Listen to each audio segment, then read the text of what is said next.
Hello friend, তো আজকে চলে এসেছি রহরার স্কুলে একটু দেখতে। তো ছেলের জন্য এসেছি।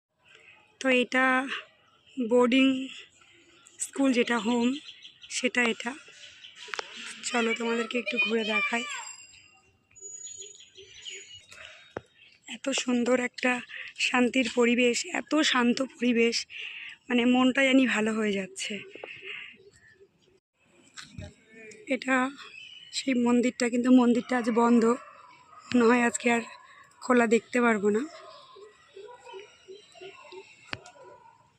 জানি না এখানে কখনো সুযোগ পাবে কি না আমার ছেলে, তবে চেষ্টাতে আছি। এত সুন্দর পরিবেশ দেখে সত্যি আফসোস হচ্ছে যদি চান্স না পাই।